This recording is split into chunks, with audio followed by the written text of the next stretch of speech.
Welcome back on my channel. आज हम topic जो है वो कॉमर्स से रिलेटेड कर रहे हैं। तो आज का हमारा टॉपिक है बैंकिंग।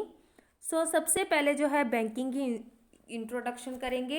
इंट्रोडक्शन में क्या आएगा, जो बैंकिंग है वो एक इंस्टीट्यूट होता है जिसमें हम जो है डिपॉजिट करवाते हैं और वो हमें लोन प्रोवाइड करता है।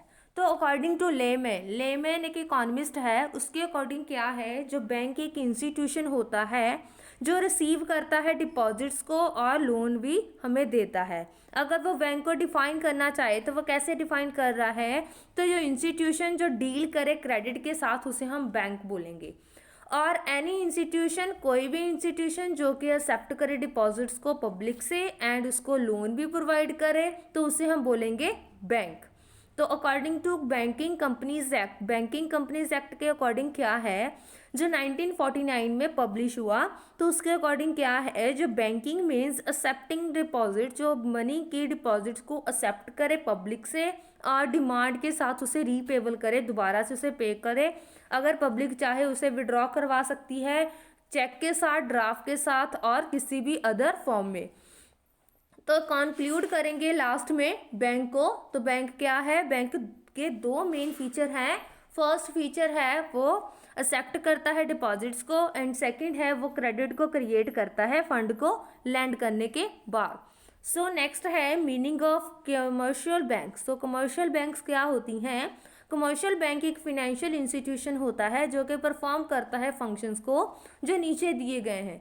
पहले दो कौन कौन से फंक्शंस हैं? फर्स्ट है एक्सेप्टिंग डिपॉजिट्स फ्रॉम पब्लिक से वो डिपॉजिट्स को एक्सेप्ट करता है एंड सेकंड है advance loan to the public, और पब्लिक जो है वो लोन भी उनको प्रोवाइड करता है और इसका यही एम है ज़्यादा से ज़्यादा जो है वो प्रॉफिट को अर्न करे।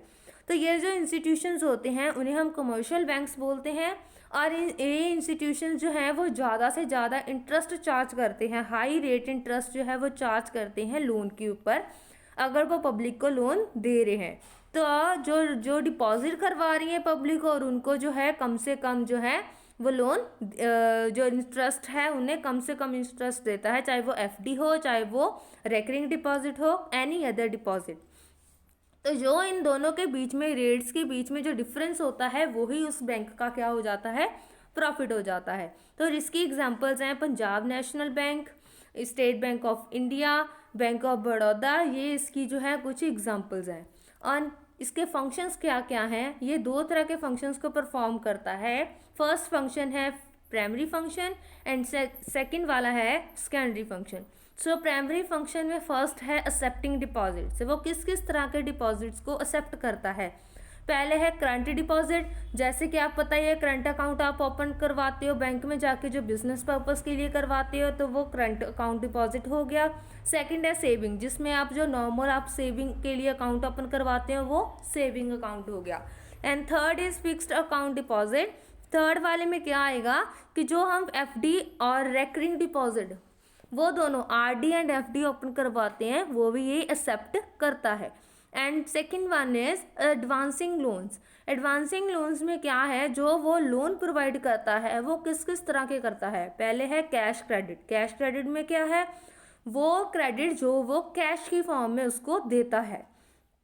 डिमांड क्रेडिट में क्या आएगा, अगर वो अपनी जो है डिमांड ड्राफ्ट बनते हैं उसकी फॉर्म में देता है। और शॉर्ट टर्म में चाहे वो कोई भी फॉर्म का हो, ट्रेजरी बिल हो, एनी अदर कमर्शियल बिल हो, इसकी फॉर्म में जो उनको लोन प्रोवाइड करता है।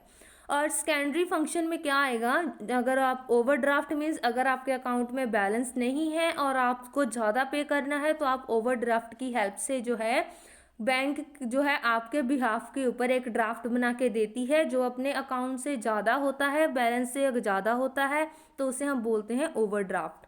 Bank discounting bill of exchange, जो बिल ऑफ एक्सचेंज है उसको डिस्काउंट करवाती है। और फंड जो है इन्वेस्टमेंट की फॉर्म में हम उसमें ले सकते हैं। और एजेंसी फंक्शंस को प्ले करता है, कोई भी एजेंसी जैसे बिल पेमेंट हुई, किसी स्कूल की फीस हुई, ये सारी जो है उसको पे करने में हेल्प करता है। और मिसलीनियस फंक्शंस को भी जो है प्ले करता है, जैसे कि फॉरेन एक्सचेंज में परचेज सेल करना हो, कोई ट्रैवल चेक का इशू हो, या फिर वो कस्टडी प्रोवाइड करता है लॉकर के साथ के वैल्यूएबल गुड्स जो हैं वो प्रोवाइड करें।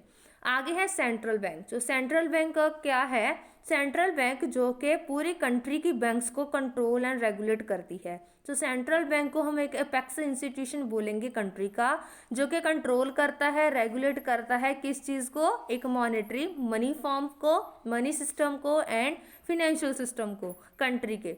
और इंडिया में जो है वो रिजर्व बैंक ऑफ इंडिया जो है वो एक सेंट्रल बैंक है, जो कि पूरी इंडिया की बैंक्स को जो है रेगुलेट कर रहा है। तो इसके फीचर्स क्या क्या है, पहले ये एक अपेक्स बैंक है और ये रेगुलेट करती है मनी की सप्लाई को, क्रेडिट को इन द कंट्री, जो कि पूरी बैंक्स को जो है मनी की सप्लाई करती है और साथ में क्रेडिट भी प्रोवाइड करती है कंट्री को। और ये डज नॉट, ये पब्लिक के साथ डील नहीं करती और ये कंट्री की इकोनॉमी जो है उसके वेलफेयर के लिए काम करती है। और इसका मेन मोटिव यही है कि ये करेंसी को इशू करती है। करेंसी इशू मीन्स जो कॉइन्स एंड नोट्स हैं उन्हें इशू करना इसका मेन फीचर है, इसका मेन फंक्शन है। और फंक्शन इसके क्या क्या है, पहले है करेंसी अथॉरिटी, मतलब बैंक जो है, ये वाली जो बैंक है इसके पास ही नोट्स को इशू करने की, करेंसी को इशू करने की अथॉरिटी है। एंड सेकंड है ये बैंकर टू द गवर्नमेंट, ये गवर्नमेंट की बैंक है जो कि गवर्नमेंट को बैंकिंग बिजनेस के साथ ये कैरी आउट करती है, उन्हें ग्रांट्स प्रोवाइड करती है, पब्लिक के डेप्ट को मैनेज करती है, उन्हें एडवाइस देती है और एक गवर्नमेंट के एजेंट की तरह वर्क करती है। एंड आगे है bankers bank and supervisor. Bankers bank इसलिए बोला है क्योंकि ये सभी बैंक्स का हेड है, इसलिए इसे बैंकर्स बैंक बोलते हैं। सुपरवाइजर इसलिए बोलते हैं बिकॉज ये सभी बैंकिंग सिस्टम जो है इंडिया का, जो कोई भी कंट्री का जो सेंट्रल बैंक है वो उस कंट्री के पूरे बैंकिंग सिस्टम को जो है वो सुपरवाइज करती है, उसे देखती है। एंड लास्ट है custodian of foreign exchange reserve. अगर फॉरेन एक्सचेंज के साथ कोई भी रिजर्व हो तो उसको कस्टोडियन मतलब कस्टडी प्रोवाइड करती है, अच्छे से उसको सेविंग जो सेफ्टी प्रोवाइड करती है। आगे है control of credit and money supply. Control of credit में क्या है, इसे हम दो मेजर्स जो है वो रीडअप करेंगे। फर्स्ट मेजर है क्वांटिटेटिव एंड सेकंड है क्वालिटेटिव। क्वांटिटेटिव में क्या है, सबसे फर्स्ट में है bank rate and discount rate.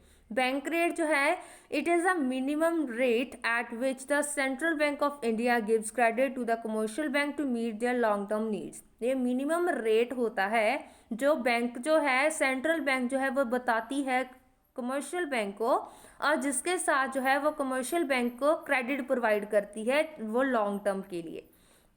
Repo rate क्या होता है, रेपो रेट वो रेट होता है जिसके साथ जो है उन्हें शॉर्ट पीरियड के लिए फंड की ज़रूरत होती है, किसे, कमर्शियल बैंक को। जैसे कि अगर कमर्शियल बैंक को कोई भी फंड चाहिए, उसको शॉर्ट टर्म के लिए वो चाहे नीड हो तो उसको रेपो रेट के साथ ही मिलता है। They can borrow from central bank, वो अपनी सिक्योरिटीज़ के साथ जो है बोरो कर सकते हैं सेंट्रल बैंक से जो फंड है। एंड जो रेट ऑफ इंटरेस्ट चार्ज किया जाता है सेंट्रल बैंक की तरफ से उसे हम बोलते हैं रेपो रेट। उसकी रेट के अकॉर्डिंग ही उन्हें लैंडिंग प्रोवाइड की जाती है। आगे है रिजर्व रेपो रेट। इसमें क्या है, इसे हम RRR ट्रिपल आर भी बोलते हैं। तो इसमें क्या है, जो कमर्शियल बैंक्स हैं हैव सरप्लस फंड, उसके पास कोई सरप्लस जो उसके प्रॉफिट्स होते हैं वो होते हैं, they can deposit the same with the central bank and earn interest, और वही जो है वो जाके जो है अपने सेंट्रल बैंक में जाके वो डिपॉजिट करवा देते हैं, उसके अकॉर्डिंग जो है उसे इंटरेस्ट प्रोवाइड होता है। और जो रेट ऑफ इंटरेस्ट होता है पे किया जाता है सेंट्रल बैंक की तरफ से डिपॉजिट्स के ऊपर, उसे हम बोलते हैं रिजर्व रेट, रेपो रेट। आगे है open market operation. Open market में क्या है, जो गवर्नमेंट की सिक्योरिटीज़ होती हैं वो परचेज एंड सेल की जाती हैं ओपन मार्केट में। उससे कोई भी कमर्शियल बैंक भी बोरो कर सकती है, परचेज कर सकती है, and any person of public, public में कोई भी कंपनी या फिर इंडिविजुअल भी उसको जाके जो है वो परचेज कर सकता है सेंट्रल बैंक से। Control of credit and money, और उसके साथ जो आगे है वो है वेरिंग लीगल रिजर्व रिक्वायरमेंट्स। इसमें दो तरह की आती हैं, एक है कैश रिजर्व रेशो जिसे हम मिनिमम रिजर्व रेशो बोलते हैं। ये वो वाली रेशो होती है जो कि एक बैंक को अपने पास एक उसको रेशो दी जाती है कि उसके पास जो है कोई भी रेशो के जो सेंट्रल बैंक उसको रेशो प्रोवाइड करती है उसके अकॉर्डिंग उसके पास जो है वो कैश अवेलेबल होना चाहिए उसकी बैंक में, और ये कंपल्शन होता है। आगे है SLR, तो वो ही उसके पास एक लिक्विडिटी रेशो बता दी जाती है जो कि बिल्कुल सेम उतनी ही होनी चाहिए जितनी उसके रेशो के अकॉर्डिंग बनती है। ठीक है, आगे है क्वालिटेटिव मेजर्स। क्वालिटेटिव मेजर्स में क्या है, फर्स्ट है इम्पोजिंग मार्जिन रिक्वायरमेंट, जो है मार्जिन भी उससे रिक्वायरमेंट ज़रूरत होती है। जैसे कि मार्जिन के साथ क्या होएगा, अगर कोई पर्सन जो है सिक्योरिटी रख, कोई भी सिक्योरिटी जो है वो रख कर लोन ले रहा है, तो वो क्या करेगा, जो बैंक है वो उस सिक्योरिटी की जितनी वैल्यू होएगी उससे कम जो है उसको लोन प्रोवाइड करेगा, तो वो उसका मार्जिन हो जाएगा, तो उसे हम बोलेंगे वो मार्जिन की भी रिक्वायरमेंट होती है। आगे है मॉरल सुसेशन एंड डायरेक्ट एक्शन। अगर कोई क्रेडिट में कोई भी प्रॉब्लम आती है तो वो डायरेक्ट एक्शन ले सकता है। सिलेक्टिव क्रेडिट कंट्रोल, और जो सेंट्रल बैंक है वो अपने अकॉर्डिंग क्रेडिट कंट्रोल की रेगुलेशंस को सिलेक्ट कर सकता है। आगे central bank and commercial bank में डिफरेंस क्या है। फर्स्ट डिफरेंस है, ये जो सेंट्रल बैंक है वो एक एपेक्स इंस्टीट्यूशन होता है मनी मार्केट में। मनी मार्केट कौन सी होती है, जो डाउन मार्केट, मतलब एक मनी मार्केट होती है और एक कैपिटल मार्केट होती है। मनी मार्केट जिसमें शॉर्ट टर्म की डील्स होती हैं और कैपिटल मार्केट में लॉन्ग टर्म की डील होती है, और ये एक एपेक्स इंस्टीट्यूशन है मनी मार्केट का। और कमर्शियल बैंक जो है वो ऑपरेट किया जाता है, कंट्रोल किया जाता है सेंट्रल बैंक की तरफ से। एंड सेकेंड है a country has only one central bank. जो एक कंट्री है उसमें एक सेंट्रल बैंक होती है, बट जो कंट्री है उसमें कमर्शियल बैंक जो है वो लार्ज नंबर, ज़्यादा मात्रा में होती हैं। सेंट्रल बैंक में क्या आएगा, does not deal with public, ये पब्लिक के साथ डील नहीं करता, और कमर्शियल बैंक जो है वो पब्लिक के साथ डील करता है। जो सेंट्रल बैंक है वो उसका एम जो है प्रॉफिट मेकिंग नहीं है, मतलब पब्लिक से प्रॉफिट को अर्न नहीं होता है, बल्कि जो कमर्शियल बैंक है उसका मोटिव होता है कि वो पब्लिक से जो है अर्निंग करे, प्रॉफिट जो है ज़्यादा से ज़्यादा ले। जो सेंट्रल बैंक है वो क्रेडिट को कंट्रोल करता है, और जो कमर्शियल बैंक है वो क्रेडिट को क्रिएट करता है, मतलब दूसरों को क्रेडिट देता है। जो सेंट्रल बैंक है वो एक एजेंट की तरह वर्क करता है, और ये गवर्नमेंट का बैंक है, बल्कि जो कमर्शियल बैंक है वो एजेंट की तरह काम नहीं करता, ना ही वो गवर्नमेंट की बैंक है।